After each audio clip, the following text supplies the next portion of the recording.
Assalamualaikum warahmatullahi wabarakatuh. Jadi kali ini penulis ingin bahas soal cairan-cairan yang ya penulis ini sulit untuk melakukan pengujian. Jadi alasannya macam-macam. Contoh, kulan. Nah, kulan ini kan sering ya kalau uji itu yang diuji adalah daya tahan terhadap panas, terutama daya tahan terhadap mendidih.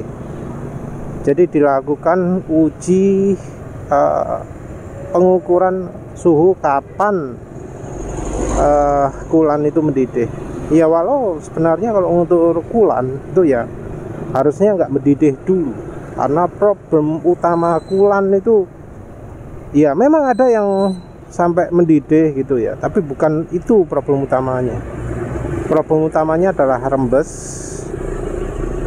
terus sealnya, terus kropos, karat ya. Jadi lebih ke apa ya, efeknya terhadap komponen pendinginan. Jadi nggak cuma daya tahan panas, tapi kalau soal keawetan ya lebih ke efeknya ke komponennya. Karena ya contohnya lah, di motor Honda PCX itu terkenal kasus rembes ya, yang ada kejadian di mana orang cuma ganti kulannya tok, merek kulannya tok, pakai merek lain, itu jadi nggak rembes lagi. Nah, orang itu nggak peduli daya pendinginnya kulan AHM itu berapa dibanding yang merek lain.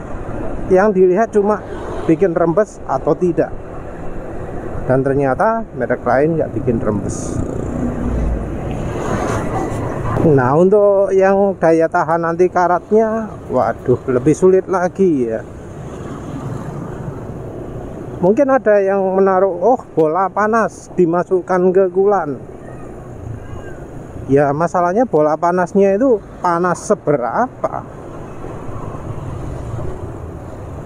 Pakai paku panas seberapa itu? Suhu pakunya itu berapa? Karena ya kalau panas sekali ya tetap aja lah karatan kayaknya ya. Begitu kena air langsung jadi hitam. Juga karat itu kan problem utamanya adalah mengendap. Karatnya jadi sumber mengendap. Tahu dari mana? Nah, apalagi kalau soal faktor keasaman. Jadi kan salah satu yang bikin sistem pendinginan rusak itu kan karena bocor. Nah, ujinya gimana? Kan sulit itu mengujinya. Terus ya soal daya tahan terhadap mendidih juga termasuk sulit loh mengukur itu. Kita nggak bisa mengukur pakai termometer yang suhu agak panjang gitu, karena yo biasanya suhunya naiknya pelan ya, lebih pelan dari yang alatnya itu, dari air yang sesungguhnya.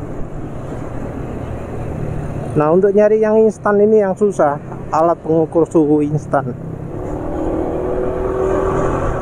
Mungkin harus buat sendiri, khusus custom ya, dari barang elektronik, pakai apa jenenge mikro apa sih? Pakai Arduino itu apa sih jenenge pemrograman itu? Mikro programming tau apa gitu ya. Pakai sensor panas yang sensor nanti bisa menunjukkan indikasi suhu.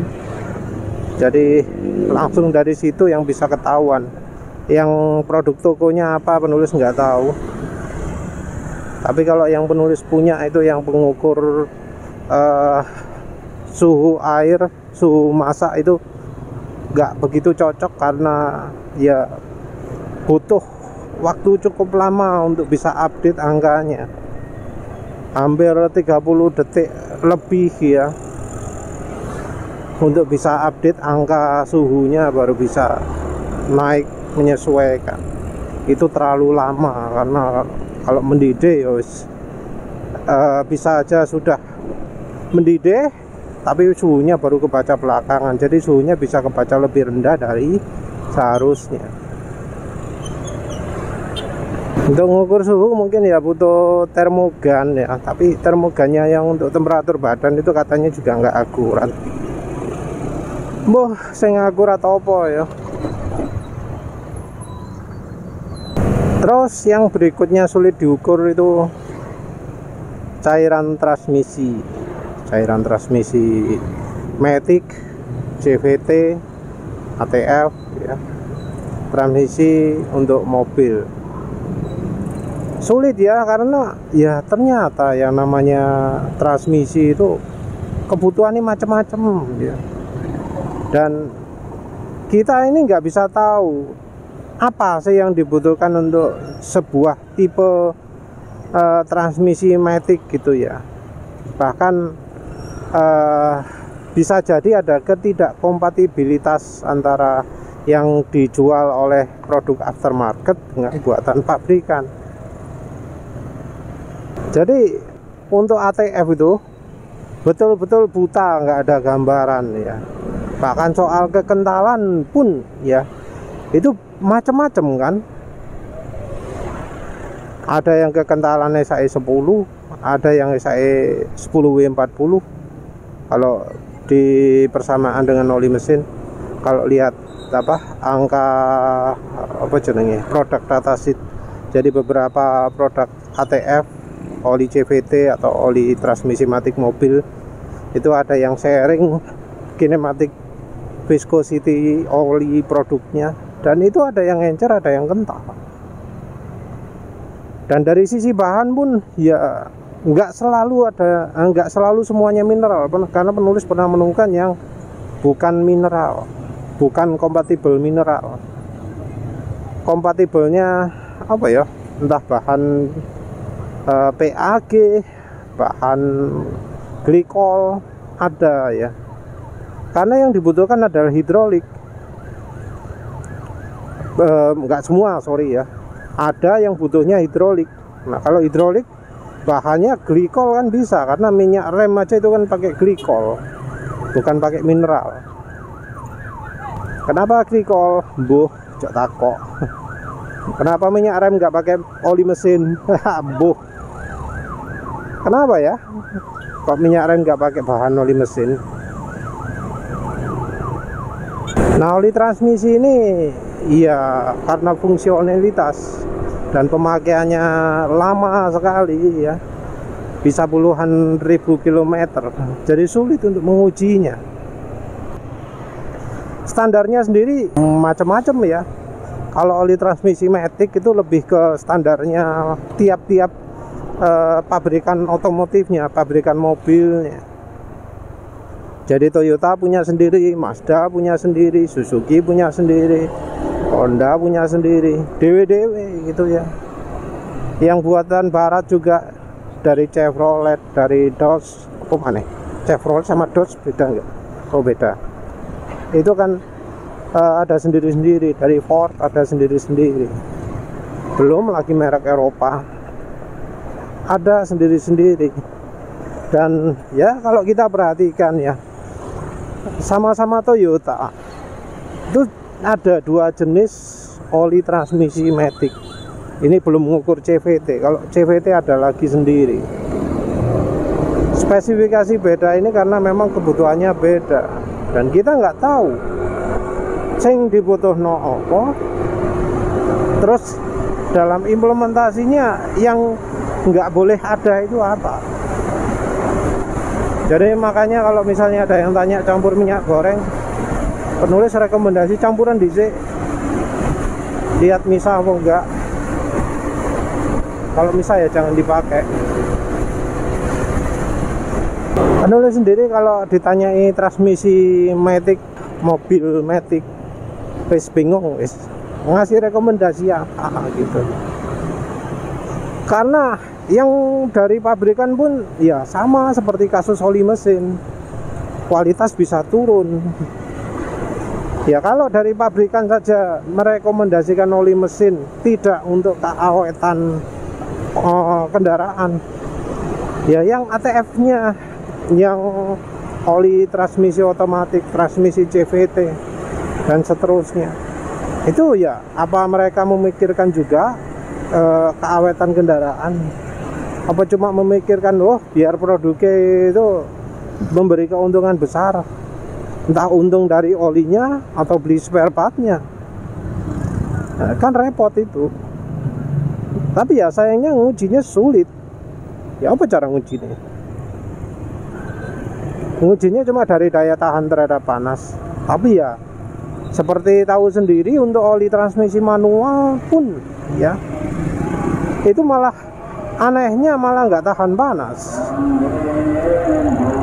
Ya memang saya penulis masih cuma menguji dua brand, dua pemilik merek, dari Pertamina sama Win. Yang dari Pertamina antara Roret sama Mesran, kok luwih kuat Mesran ya daya tahan panasnya. Yang dari Win, antara Win Formula yang manapun lah dengan Win gear untuk transmisi manual, kok ya lebih tahan Win Formula.